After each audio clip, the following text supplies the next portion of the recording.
नमस्कार, आपका बहुत बहुत स्वागत। मैं हूं संजय कुमार और आप देख रहे हैं द पब्लिक मीडिया। लोकसभा के चुनाव जब से हुए हैं और रिज़ल्ट आया है, रिज़ल्ट आने के बाद राहुल गांधी जिस तरह से आपको आक्रामक दिखाई दे रहे होंगे, ये वो राहुल गांधी नहीं है जो चुनाव से पहले आपको दिखाई पड़ते थे। आप थोड़ा बदलाव उनमें देख रहे होंगे, थोड़ा क्या बल्कि ज़्यादा देख रहे होंगे।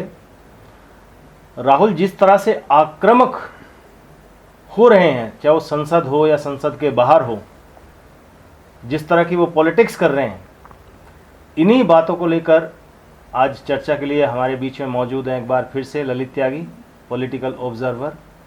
आइए इनके साथ चर्चा का आरंभ करते हैं। ललित, बहुत बहुत स्वागत है आपका। नमस्कार संजय।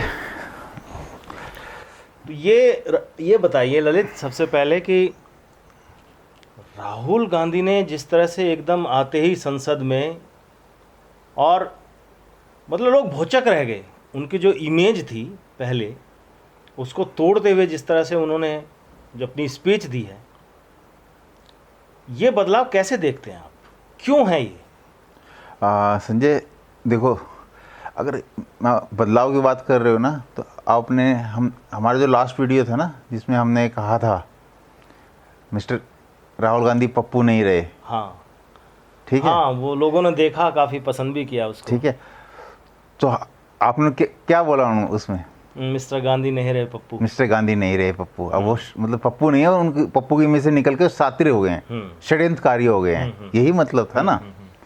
तो यही राहुल गांधी का भी है, ये जो एकदम से ऑफेंसिव हुए हैं। तो जो दिख रहा है ना, मेरा मानना है वो, मेरा मानना ऐसा जो दिख रहा है वो वैसा नहीं है जैसा है। राजनीति में जैसे पर्दे के सामने कुछ चीज़ें दिखाई देती है, वो होती नहीं है। हाँ, जो पीछे होता है असल में वही उसको छुपाया जाता है, उसको छिपाया जाता है। वही यहाँ राहुल गांधी कर रहे हैं। मैं यहाँ थोड़ा सा टोकना चाहूँगा आपको, लेकिन प्रधानमंत्री मोदी ने उनकी इमेज जहाँ पप्पू की थी वो कहीं और डाउन करके बालक बुद्धि पे वो ले आए हैं। नहीं उनको नहीं, सब जगह अब ये हो रहा है कि वो बालक बुद्धि। नहीं नहीं नहीं नहीं, आप ध्यान से देखो, बालक बुद्धि उन्होंने लोकसभा पार्लियामेंट में इसलिए बोला क्योंकि अगर वहाँ पे जो अक्सर बोलते हैं शहजादे और इस तरह की, उनके लिए युवराज या मंदबुद्धि या वो पार्लियामेंट्री वर्ड नहीं है, उससे बचने के लिए उन्होंने बालक बुद्धि का यूज़ किया है। ठीक है, मगर उन्होंने कहा है कि अब इस बालक बुद्धि को सहन नहीं किया जा सकता। ध्यान दिया? शरारतें इतनी ज़्यादा बढ़ गई है बालक की कि अब वो असहनीय हो गई। असहनीय, इसको सहन नहीं किया जा सकता है ना। तो यानी वो क्या इशारा है उनका कि अब ये राहुल गांधी षड्यंत्रकारी हो गया है। ये कैसे चेंजेस, ये कैसे फेज जो चेंज हुआ है, इसके पीछे के क्या कारण आप देखते हैं? देखो, मेरा तो मानना है कि जो राहुल गांधी जो दिखा रहे हैं ना अभी तक, उसके पीछे बहुत लंबी एक वो है, और जो दिखा रहे हैं वैसा नहीं है। अभी ये मोदी या बीजेपी या सरकार बनाने के लिए लड़ ही नहीं रहे, ये अपना अस्तित्व बचा रहे हैं। अस्तित्व बचा रहे हैं कैसे, थोड़ा सा समझाइए। देखो, थोड़ा सा लंबा होगा पर मैं समझाता हूँ। नहीं, कोई बात नहीं, आप बताइए। राहुल गांधी की जो इलेक्शन से पहले प्रोडक्शन थी सभी की क्या थी? राहुल गांधी की कांग्रेस कितनी सीट ला रही थी? भगदड़ मच रही थी, मतलब ये मानिए आप। कांग्रेस में भगदड़ थी। ऑलमोस्ट सभी लोग कहते थे 40-50 सीट क्रॉस नहीं कर पाएगी। ठीक है, हाँ, यही एक मान रहे थे लोग। अगर ऐसा होता तो राहुल गांधी और कांग्रेस आज कहाँ खड़े होते? नहीं, राहुल वो तो समाप्ति, आप ऑलमोस्ट एंडिंग की तरफ से। कांग्रेस में राहुल गांधी युग शायद खत्म हो जाता, कोई नया उसकी डिमांड हो जाती है। हो सकता है प्रियंका की होती तब। लगभग माना जा रहा था कि अगर ये इलेक्शन में वो हुआ तो राहुल गांधी की जगह प्रियंका रिप्लेस करेंगी। इनसे अगर नहीं हो पा रहा है तो। और जो कि इनके अंदर की खबरें भी आ रही थी कि राहुल और प्रियंका गुट में लड़ाई चल रही है। हाँ, इस तरह की खबरें आ रही थी। ठीक है, तो इसका मतलब अगर राहुल कांग्रेस 40-50 सीट क्रॉस नहीं करती तो कांग्रेस में राहुल युग खत्म था। मगर जो रिजल्ट आए वो कुछ अलग आ गए, अनएक्सपेक्टेड। वो दोनों तरफ के लिए हैं, ना तो कांग्रेस के लिए है कि वो भी अगर उनके लिए हो जाता खुशी नहीं है, और जो थे उससे थोड़ा सा बेटर हो गए। मोदी के लिए भी जो सोच रहे थे वैसा नहीं हुआ, मगर ऐसा भी नहीं हुआ कि वो सत्ता से बाहर हो गए। तो कभी खुशी कभी गम वाला रिश्ता रहा दोनों के लिए। ना वो ज़्यादा खुश हो सकते हैं, ना वो ज़्यादा निराश है। अब राहुल गांधी को लगा अपने अस्तित्व का खतरा कांग्रेस के अंदर। राहुल गांधी को कांग्रेस से खतरा है, मतलब अंदर से खतरा। कांग्रेस के अंदर से खतरा है। कैसे? अगर सोचो ना, अगर वो 40 सीट नहीं क्रॉस करते तो कांग्रेस से राहुल भी खत्म था। नहीं, अब तो आ गई ना। अब मगर उसको बचाना भी तो है। उन्होंने जो काट की आंडी चढ़ाई है वो रोज रोज नहीं चढ़ेगी। ये सोचो, क्या ये लाख रुपए महिलाओं को दिए जाएंगे हर साल, ये वास्तविकता है इसकी? नहीं, वो तो काल्पनिक है, मतलब बजट है इतना? नहीं, कुछ नहीं, वो तो उसका तो नहीं मतलब नहीं, ग्राउंड तो पे तो कोई। आपको पता है ये आंडी बार बार नहीं चढ़ेगी। इस बार चढ़ गई, मगर उतनी नहीं चढ़ी जिसमें दाल पक जाती। वो दाल ना तो दाल को पका पाई है हांडी, और हांडी भी जल गई, अब दोबारा चढ़ नहीं पाएगी। संविधान की हत्या, संविधान बदल देंगे, संविधान बदल देंगे, आरक्षण खत्म कर देंगे। आरक्षण खत्म कर देंगे। तो अगले 5 साल में तो मोदी जी इसका नैरेटिव को ध्वस्त कर ही देंगे ना। आजकल संविधान चलता है हर जगह। अभी अनुराग ठाकुर ने लोकसभा में क्या बोला? आपने संविधान पढ़ा है? कितने पन्ने हैं? कितने संविधान में कितने पन्ने हैं, इसका जवाब नहीं दे पाए कोई कांग्रेसी। 99 कांग्रेसी तो वहाँ बैठे थे ना, 98 कांग्रेसी बैठे थे ना, जो संविधान की रक्षा के लिए गए थे। उनसे ये नहीं निकला कि हमारे संविधान में कितने पन्ने हैं। अनुराग ठाकुर ने किया, बड़ा वीडियो वायरल हुआ है वो।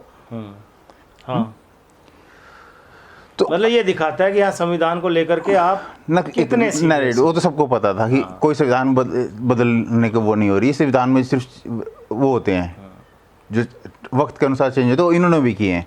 इन्होंने तो वो कर दिए हैं जो, ठीक है ना, मतलब उसके लिए कहा जाए। हाँ, कभी और आराम से पूरे उसकी बात कर रहे हैं।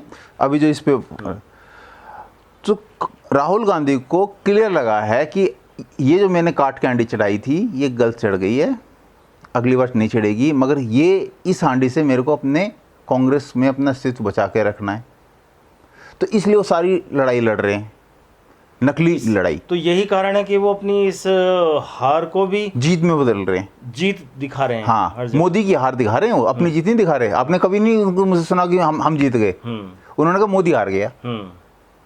हाँ, सही बात, कि मोदी हार गया, मोदी को हम बैसाखी पे ले आए, मोदी की नैतिक हार हो गई, नैतिक हार हो गई। और जो भी बोल रहे हैं कि मोदी हार गया, बीजेपी हार गई, अयोध्या हार गया, तो हिंदुत्व की हार हो गई है।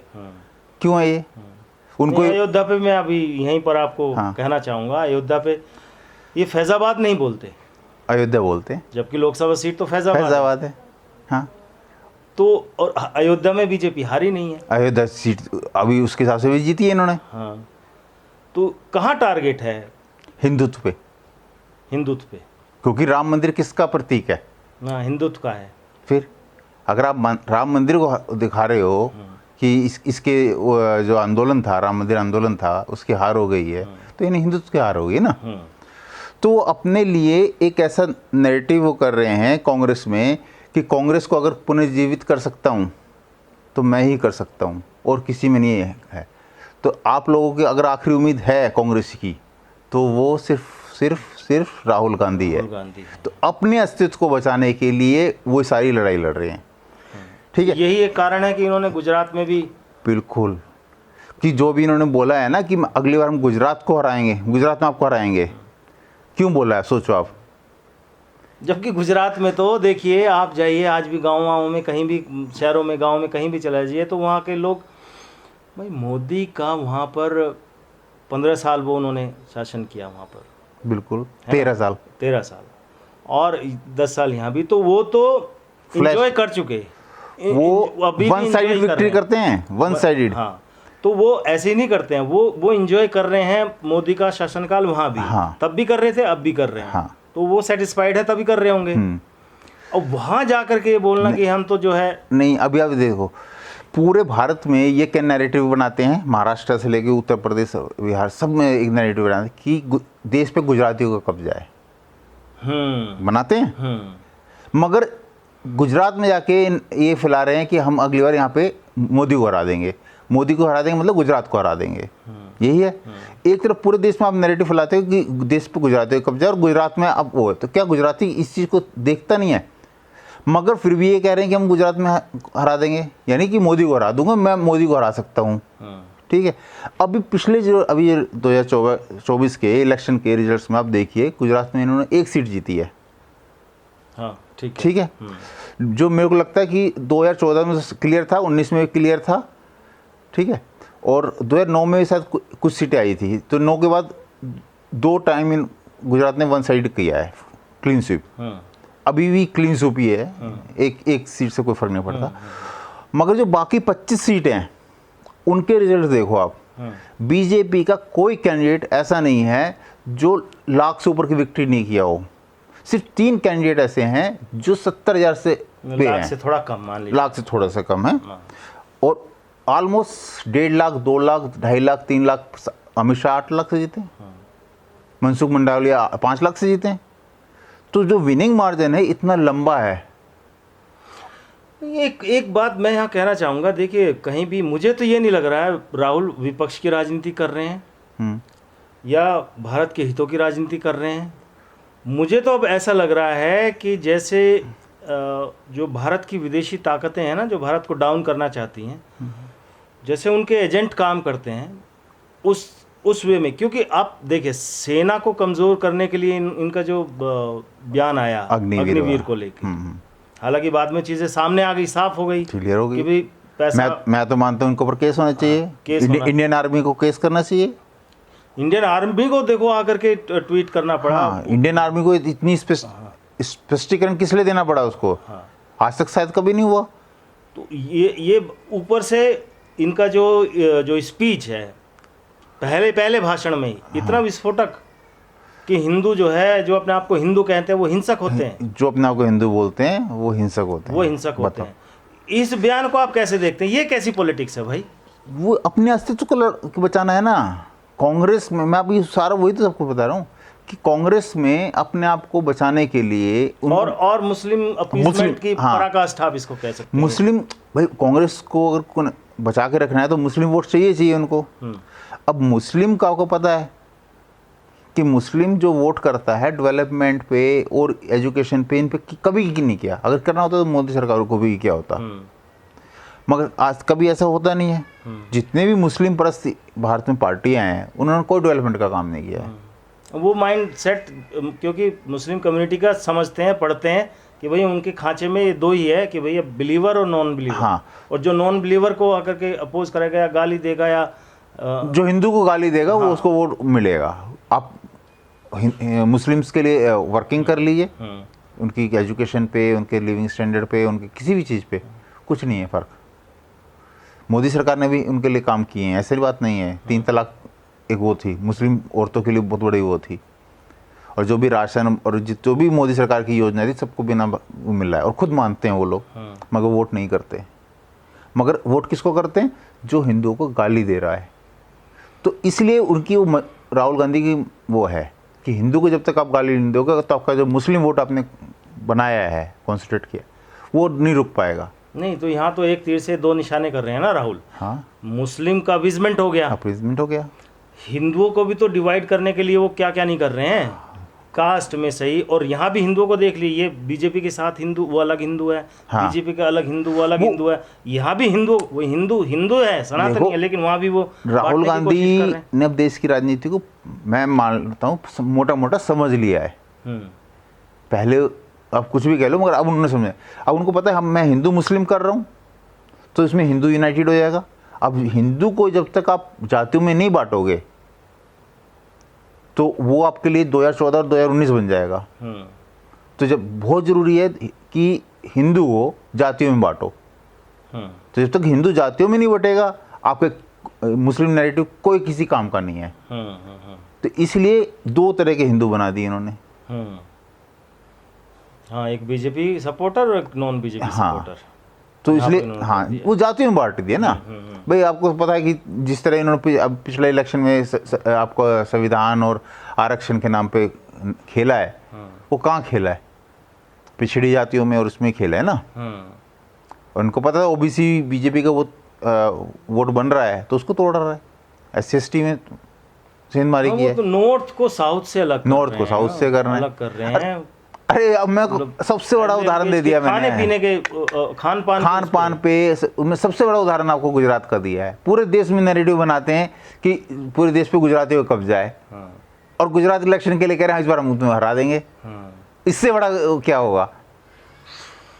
क्या गुजरात के इनको मुझे लगता क्या गुजरात के लोग समझ नहीं रहे कि पूरे देश में ये आदमी आपको गाली दे रहा है, आपके खिलाफ बातें कर रहा है, और यहाँ के आपसे वोट इंक्लूसिवली भारत को लेके नहीं चल सकते, ऐसा बयान इनका नहीं आ सकता। कभी दिया है इन्होंने?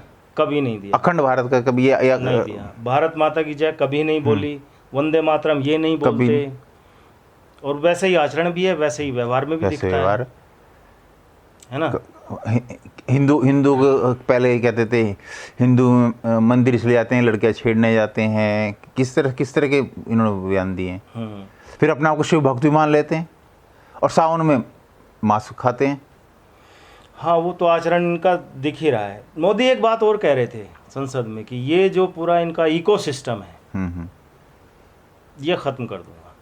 इसको कैसे आप देखते हो? कितना नुकसान पहुंचाता है इकोसिस्टम?